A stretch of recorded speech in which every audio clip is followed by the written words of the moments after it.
All right, good morning, people of YouTube. So this time we are back with another Bt17 deck profile. This time we have Ancientgarurumon, which is going to be one of the strongest decks in this format.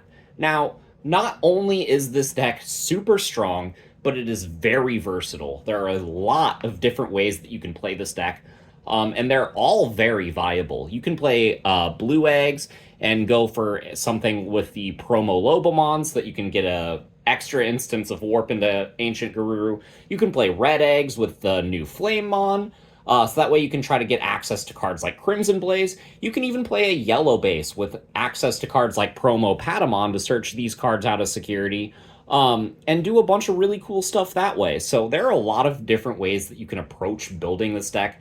They're all good, and this is one of the decks that is the most rewarding for players that have really good deck building IQ, because there's just a lot of creativity and a lot of different avenues you can explore. So if you guys like this kind of content, make sure you guys like and subscribe. And without further ado, we'll go ahead and get started on my initial draft of the blue base for this deck. A lot to go over, so we'll go ahead and start, as always, with the Digitama.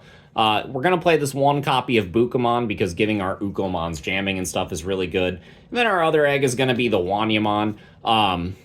4 copies of this little guy, giving us extra draws when we have a blue tamer in play, and we're getting a lot of those. And we're getting a lot of those for free. So these are our 5 eggs. Going into the rookies, I am playing 4 copies of the Strabimon from the new set. This card is absolutely fantastic. It's a search. It's a dual hit most of the time. And its inheritable effect is actually really good, and one of the reasons that you would consider playing the blue base, because when attacking, you get to play a tamer with an inheritable effect for reduced cost of 2, which is really good. You're just getting extra memory and extra draws whenever you are attacking anyway, so might as well get some cheap tamers in the mix and just really slam on the aggression. For the rest of the rookies, we are on our obligatory 8 copies of Ukkomon. This little promo guy is going to get limited soon, so make use of him while you can. It's one of those cards that just generates so much advantage, so much memory. In a deck like this that already generates a lot of memory advantage, this card is absurd. Next, we are playing 4 copies of the Bt17 Ukkomon, because this card searches every relevant card in our deck. Not only that, but it does the same extra hatch thing that the other Ukkomon does, so giving you extra aggression. This is just pretty self-explanatory for a deck that doesn't really have designated rookies. And these cards are just really fantastic in any deck that wants to go fast. I did want one more rookie that I could evolve in the back and get extra tempo off of, or maybe evolve into a promo Lobomon. So I am playing a single copy of the Madoki Betamon Floodgate, because there are a lot of memory gain in this format, and it's still good. You could play something like the Siako in the slot if you really wanted to. But yeah, I just wanted 13 rookies that could go off of my egg in the back. This card is kind of a flex slot, so make it your own player preference here. But I really like having floodgates, especially if I'm going to have a bunch of rookies that stick on the board. We are playing more rookies that we can't evolve in the back. We are playing 3 copies of Nemon and 3 copies of Bokomon, because these cards are absolutely absurd this format. Bokomon searching most of the deck and gaining you free memory whenever you evolve over your tamers is just great, especially with all the memory gain that we have off of effects like Koji. This card is oftentimes just generating us free value on our turn. This card, with the memory printing from the Koji, with the Ukkomons, means that we always have enough memory to do just absurd plays during our turn. And then we have Nemon here, which is one of my favorite cards to open with in this deck. If you can get an Ukkomon in the back and a Nemon out front on your first turn, and have the Nemon slam down something like a Koji, you're sitting really good. These cards are absolutely fantastic. Not only that, but Nemon lets you recycle your tamers if something that has a tamer under it would die. And that's really, really good. These cards just generate constant value. And now that we have more hybrid support, these cards are way better than they ever were. So really, really like these guys. Unfortunately, since they can't evolve in the back, we don't really have the room to play 4 of either of them. So I opted for a 3-3 split. So for the hybrids, we got 4 copies of Kendo. This card is fantastic. Gives you card draw, lets you digivolve for reduced cost when you attack. It's an inheritable effect, lets you draw more cards. That's great. Not only that, but this card for some reason evolves off of yellow tamers, which means we have access to one of the strongest colors in the game. Yellow is just kind of absurd, and there's a lot that you can tech in with yellow aspects. Like you could even play like Magna Angemon Ace or Angelwomon Ace, or just an absurd amount of really silly cards because of these cards, and we're going to get into some of those later in the list. But Kendo is your main play starter. It's something that you really want to be really want to be evolving into all throughout the game. And any instances that you have recursion, like you get to recycle a hybrid from your trash, this is usually the one that you're grabbing. Next, we have 4 copies of Lobomon. This is our combo starter. Whenever Kendo attacks and you trigger its effect, you can evolve into Lobo for reduced by 1, and this would evolve on Kendo for 1, so it becomes free. And then when digivolving, you get to go straight into Ancientgarurumon for just 3 memory, trigger all of your effects, and you're still in the middle of the attack. So that's really fantastic. This is just an absurd play enabler, and it's your main combo piece, and getting into Ancientgarurumon is really good, so we're playing 4 copies of this card. We are playing one more level 4. I've mentioned him quite a few times in this video already, but we do have the promo Lobomon. So there are cards in this list that I would view more as flex slots. If you don't like those, this is a card that you could easily go up on. But if you decide not to play the blue base, you could easily cut this card completely. It's just another way to warp into Ancientgarurumon, which is the namesake of the deck, which makes this card really good. Its inheritable effect is really good. Like, this card is just really good. And yeah, it's a worthy 9th champion in the deck, for sure. There's not really any other cards in the level 4 slot that you would really consider playing. And this card is kind of on brand, and having 5 Warpers is pretty nuts. So going into the level 5s, we got the 1 copy of the Jet Sylphie. This card is limited to 1 for a reason, and it will always be limited to 1 for a reason. Having a cheat bridge into stupid level 6s is dumb, and now we can get into that for free because of effects like Kendo, while recovering in the process. This is another card that you can constantly recycle back from your trash with effects like Ancientgarurumon's on deletion. So yeah, if you have the chance to grab this card in the early to mid game, definitely do. It's a really fantastic card, and yes, it's limited to 1 for a reason. I am playing a single copy of the new Beowulfmon from Bt17. This card isn't really that great, but it does serve a couple of purposes in the deck. It allows us to limit our opponent's options on their following turn by selecting something and making it unable to suspend.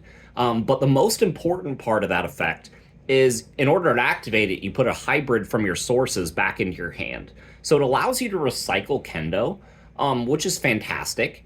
And yeah, that's one of the main reasons we're playing this card. It can evolve on top of Kendo whenever it attacks for 3 memory. It's a really good way to keep a level 5 in play while passing your turn and setting up your next turn, which comes up for the level 6s that we are playing. It's when attacking, inheritable effect is pretty good, but yeah, we're just playing 2 hybrids in our level 5s that can evolve over the Kendo in case we don't have full combo. So these are kind of in there for that purpose. And we are playing a couple more level 5s. That's right, we're playing the Etemon Valkyriemon combo, baby. I'm on 2 Etemon and 3 Valk because this combo is still nuts this format. With Imperial being one of the best decks, being able to just completely blow out their Pyldramon stack is dumb. And then you go, sure, you can partition if you want. You're going to play 2 bodies that are going to die to Valkyriemon's minus 5k on your board, and that doesn't get you any further in your game state. Have fun, bud. And yeah, this combo is one of those things that you can kind of reliably fall back on whenever you need some defense, because your ukkomons and your hybrids are pushing incredible amounts of offense. So having these cards is absolutely fantastic. Not only that, but you can do something silly like evolve, evolve a Kendo on a Koji, swing, draw your card, get your memory, get jamming, and then you have this Kendo that's going to live the check. You can evolve it into Etemon pass turn, and then Valk blow them out, right? If the Valk lives to your next turn, you can get an instance where the Valk has jamming because the Bt17 Ukko can trigger the Koji's effect. And so now Valk can swing for multiple checks with jamming in a hybrid deck while also serving as a defensive backbone. These cards are great offensively and defensively. They're just really good this format. This is a super flexible package, though. If you do not like playing this package, it is something that's relatively easy to cut and would give you 5 open slots. These are the cards that people are taking out for like the Hammer Sparks and the Heaven's Judgments. I think these are more reliable, and I have better results playing these cards than I do Hammer Spark or Heaven's Judgment. So I'm choosing to play these cards instead. And yeah, I think that's definitely the right decision for me. And I really like them. They're just really good, and they do a lot for the deck. And then the only other level 6 that we're playing is obviously going to be the 3 copies of Ancientgarurumon. I didn't pull 4 in my pre-release boxes, but after testing this deck just a little bit, I feel like 3 is pretty fine. You're drawing a bunch of cards in this deck, and you're cycling a lot, and this card is pretty easy to get a hold of in the middle of the game. Especially since Boko digs 5 deep and can hit this. Like, it's pretty easy to pick up this card whenever you need to. Not only that, but it's going to be like bouncing Digimon and their security cards and recycling hybrids from your trash. This card is just fantastic. What a boss monster. And for some reason, we can Digicross with it if we just ever find ourselves needing to drop it for really cheap. So that's cool. This card is just great, and it's kind of the design that I'd like to see for boss monsters moving forward, just because of how balanced I think this card is. What makes this deck less balanced is the rest of the cards that are in it. I feel like Ancientgarurumon is one of the more fair boss monsters that I've ever read in this game, especially since most of the time it's being deleted by your Lobomon's effects. But the recursion that you get, the speed this deck has, and the sheer amount of cards that this deck has access to, that's what makes this deck really good. So I feel like only 3 Ancient is fine if you can't get yourself a 4th one. But I do feel like at least 3 is that magic number. So for the rest of the cards, we got hybrids, or not hybrids, tamers and options. I'm on 4 copies of the new Memory Setter Koji. This card is great. Gives you jamming, gives you memory. This card is just fantastic. I'm on 4 copies of the old Koji. This card is also great because it makes you unblockable, which is really good whenever Magnamon X exists. Just not worrying about effects like that is great. Unfortunately, because this card is worded that it can't be blocked, this doesn't get around effects like Izzy or Metal Life Kuwagamon's inheritable effect for the Tyrant Kabuteri deck. But against generic big threats like Magna X, this card will do the trick. I'm playing 2 copies of Hacker Judge. Now, this card is a yellow Memory Setter Tamer that I can play for free off of Nemon, and then whenever I Digivolve a Kendo on top of it, at the end of the turn I can Mind Link it out, and constantly have a Tamer that I can always evolve on. This is a really good card, but just because it's a Memory Setter Tamer that has Mind Link. And yeah, just constantly having a Tamer in play that you can evolve a hybrid on top of is really, really nice for the deck. I am playing 1 more Tamer. I'm playing the single copy of Louis. If any of the flex slots that I'm playing here you don't want to, this is a very easy card to bump up. This card is super good, gives you a lot of value, gets you more aggression, gets you more instances of ukkomon triggering. And it's just a great card, so you kind of have to play at least one or two. Um, I have always been a big advocate for keeping the number of this card low in decks because I feel like it doesn't really do as much for you in the mid to late game. Um, but having access to this card can speed you up a lot, and it just gives you more memory if it's in play while you're promoting your dudes, and it's just a good card. The last card that I am playing in the deck is the single copy of Ancient Guardian Deity. This is a cool new option that allows us to recur some pieces from our trash. And then if we have full combo, we can go into full combo for cheap. And if we don't have full combo, then we can play a tamer from our hand for free after we activate this card. And I feel like this card is pretty nice. I would never play more than two of it, in Ancient specifically. But yeah, I think it's a good card, and definitely worth a slot, especially since this deck doesn't have access to things like Calling from Darkness like the red base would. So yeah, that's it for Ancientgarurumon. I think this deck is very strong. There's a lot of results that this deck is going to just steal in this format. And let me know what cards you guys are playing in your Ancient list, because there are a lot of different things that you can do with this deck, and I'm curious to see your guys' ideas. But we will see you all in the next video, and take care, everyone.